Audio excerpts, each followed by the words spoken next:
Assalamualaikum, my name is Nurul Kanisa Minta Abdul Aziz and my matrix number is DPL50093. This is my group mates, which is Siti Khatijah, Nur Hidayu, Nurin Alia Natasha.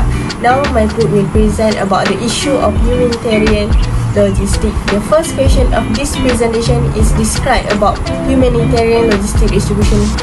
Humanitarian logistics is the process of organizing, carrying out and managing the efficient, economical movement and storage of commodities and suppliers, as well as associate information from the point of origin to the point of consumption, with the aim of easing the suffering of vulnerable people.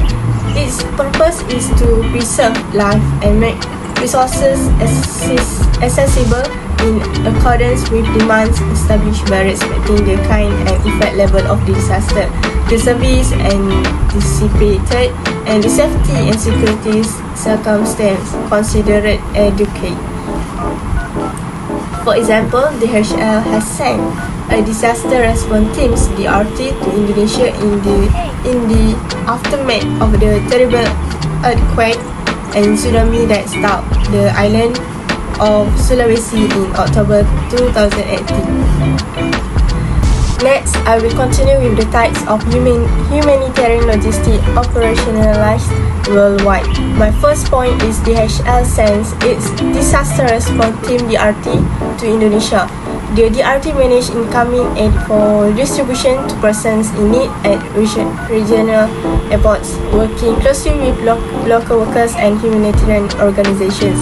Next, DHL joined force with the Singapore Red Cross to help sort, pack, collect and deliver the care pack in order to provide migrant workers with personal protective equipment (PPE) like face masks and thermostat, as well as food and medical supplies for the elderly. The Singapore Red Cross launched the Care Packs initiative.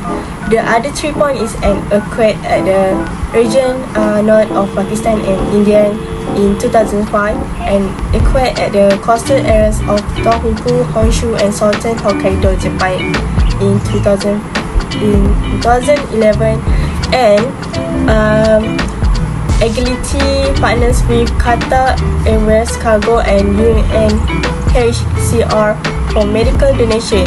Okay, that's all from me. Thank you. Hi, my name is Nurin Amelia Natasha binti Rosli and my number matric is DPL50093. Today, I will present key fundamental in humanitarian logistics. So, the first point is unpredictable demand. The unpredictability of demand is ascribed to the fact that a great number of disasters are unforeseeable. The uncertainty in estimating when, where, and to what extent a disaster occurs is a challenging factor for the logistics in disaster relief operation. Uncertainty of demand in terms of timing, geographic location, type of commodity, and quantity of commodity. Next point, the nature of most disaster need an immediate response. Second is short lead time and suddenness of demand.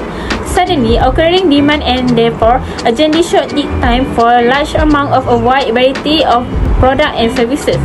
Increased level of demand adds pressure on the manufacturing units. So, for the facility location, after the occurrence of a disaster, when assessment of damage is complete, next step is to provide relief to the affected people. For this purpose, a relief distribution channel is designed, which includes central distribution center, warehouse, and regional relief distribution center. Also, the challenge in the process is to locate their facility in such a way that demand of entire disaster-stricken area is fulfilled with minimum delivering cost and maximum service level. Point number 3 is high humanitarian stake. So, regarding timelines in the face of the sophisticated global media and the high anticipatory intention of the donors, when a disaster like natural or man-made occurs and efficient, disaster relief supply chain plays a critical role in quickly distribution release supplies to the affected area for rapid recovery. So, they demand solutions that include government, military, civil society and humanitarian organizations. There are are more complicated traits of objectives because of different type of stakeholder, including government, relief organization, donor, and people affected by the disaster. Last point is lack of initial resource. The stake in the humanitarian sector are high, and a well-managed supply chain is crucial to achieving humanitarian goals. It is generally acknowledged that humanitarian supply chains face many challenges, including poor logistic infrastructure, slow coordination and response, fragmented technology and information system, and high employee turnover. Also, complex operational conditions exist because of the lack of resource in terms of supply, human resource, technology, capacity and funding. For example, vehicle equipment, food and water supplies and medical supplies.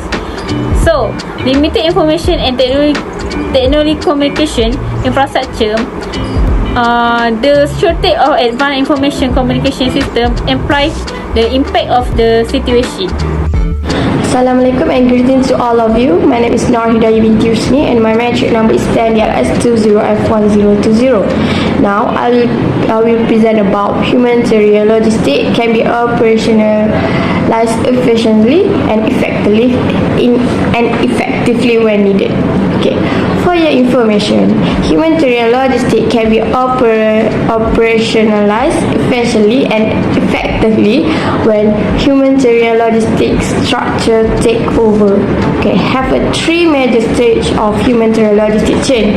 Firstly is supply acquisition and procurement. Next is pre-positioning and warehousing, and last but not least, transportation. Okay, for supply execution and procurement, they are required because this is an initial step in any chain of humanitarian logistics. Okay, any agency must use different procurement methods such as direct purchasing and tender to acquire the supplies and equipment it needs from regional or international vendors. Okay. The primary difficulty in this stage are lowering the cost of purchase, which require taking into account potential price increase in nearby market following disaster, ensuring supplies are available when needed, cutting down on lead times and coordinating in kind donation with regard to other purchase items. Okay. Next is pre-positioning and warehousing.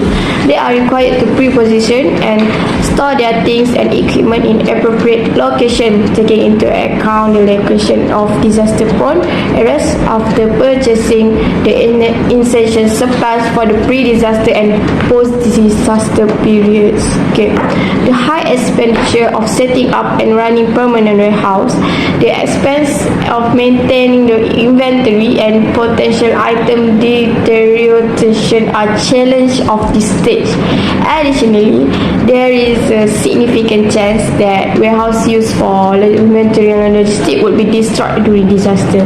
Thus, they would be strategically positioned and have increased crisis resistance. Okay. Lastly is transportation, the most crucial step in any humanitarian logistics chain, during which time personnel, supplies and equipment are delivered to predetermined central distribution center, distribution intermediary points, local distribution center, and ultimately disaster affected areas. Even though several types of preventive measures and preparation have been considered, transportation during the post-disaster phase is arguably the most challenging stage of humanitarian logistics. This is mostly due to the fact that following a disaster, transportation infrastructure and tools are frequently damaged in a bad condition. Additionally, the location, climate and security issue is the impacted area may limit the kind of transport vehicle and how they are used. Okay, so that's all from me. I will pass to the next presenter. Thank you. Hi, Assalamualaikum. My name is Siti Khatijah binti Romli, metric number 10DLS20F1001. Next, I will present about the key term used in humanitarian logistic operation. The first one is distribution. In the context of commerce, this is understood to refer to the procedure of storing, transporting, and delivering finished goods to the client. The definition of distribution, however, it is typically restricted to the finance. clearly planned activity of giving the beneficiaries their food or medical aid. Transport generally refer to any activity that take place before this last phase. The second is beneficiary. They are the people who gain the most from the reverse organization operation. Although some may view this individual as customer, in reality they are not, because they do not pay for the service or rated.